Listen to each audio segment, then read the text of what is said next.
option, we're going to hit the bread and butter of Brazilian Jiu-Jitsu, which is the triangle choke. And the triangle choke is such a big part of Brazilian Jiu-Jitsu. Like you can look at like Semper Fortis Jiu-Jitsu on the wall in the anchor. We have a triangle there. When you look at Gracie Jiu-Jitsu, it's got the triangle there. If you watch Royce Gracie beat Dan Severn in UFC 4, beating with the triangle. Triangle is a devastating move.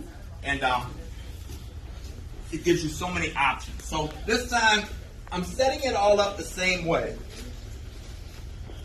But this time, instead of sweeping cash, I'm going to pull it in, lift my butt off the ground. Critical. Don't try to do this and keep your butt on the ground. Lift your butt off the ground, and then this leg does not cut back here. I want to cut here. Because if I cut back here, cash can posture up and blow up my triangle. When I cut here, he can still posture up, but not as easily.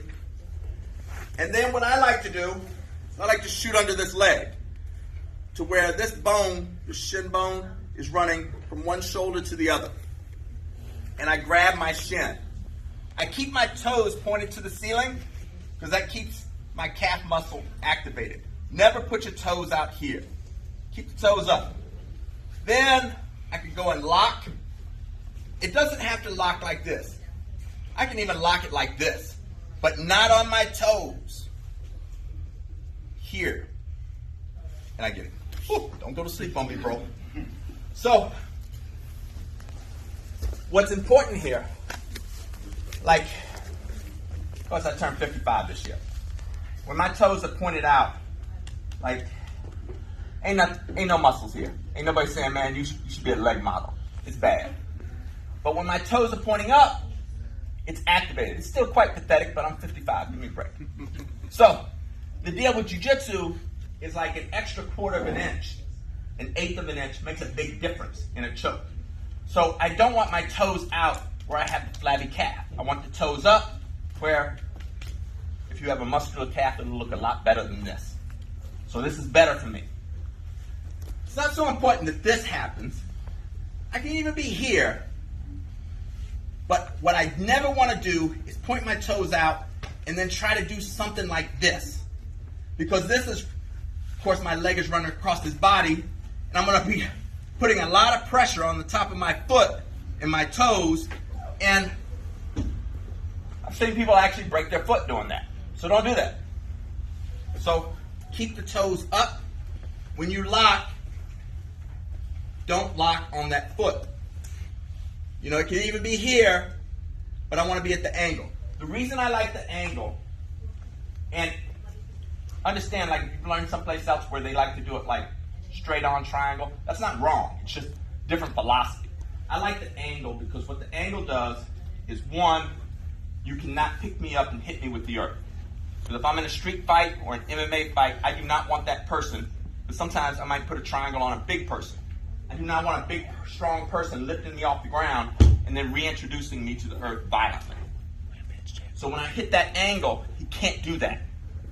The other thing is, guarantee you, if you start jiu-jitsu, you hit a triangle on a big new white belt, big strong guy especially. He will stack you on your neck.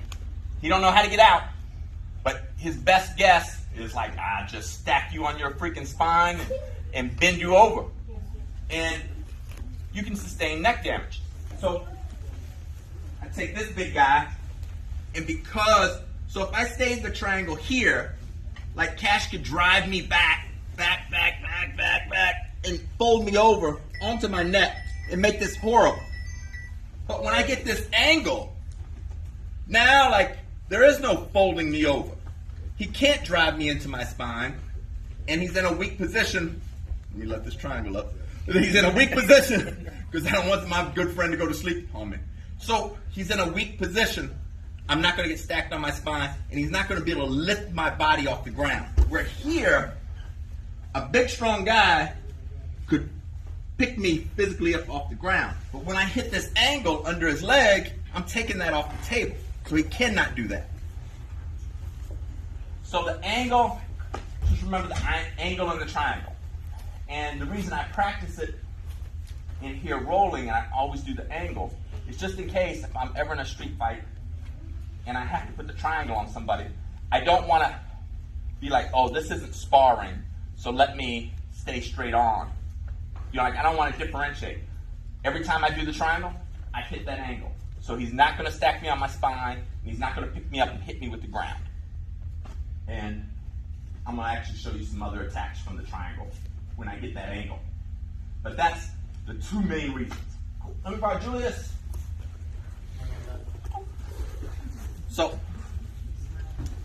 I'm getting this in at the angle. This foot helps me lift my butt up off the air, chop down, grab my shin, and I don't care if he tucks his arm. Like sometimes people get all caught up in dragging his arm over. He can leave his arm there, and I will still tap him. So don't get caught up in trying to drag that arm over and end up losing the position. I'm not saying dragging the arm over is wrong. Most people do it, but it's not critical for me to get that submission. He could tuck his arm if he wanted to, and I'll put that choke on him, and he will still be tapping out or taking a nap. So what I see, especially with novices, is they get caught up in trying to drag that arm over before they lock the triangle. The next thing you know, the guy's ripping his arm out, and he's just done blown up your triangle. So don't do that. Focus on getting your angle, cutting down, lock, and then it's like, it's all good. He can tuck it. If at that time I want to pull it back over, I can, and I'll show you a couple attacks on that. But don't worry about that arm. Worry about getting the triangle. And grab that shin and that foot that's on his hip, use that to help you turn and get that 90 degrees to get your triangle. All right, this one especially, you want to go slow, be very methodical, but focus on being perfect on each step. And we'll get speed. Don't worry about speed. That'll come with practice. All right, let's do this.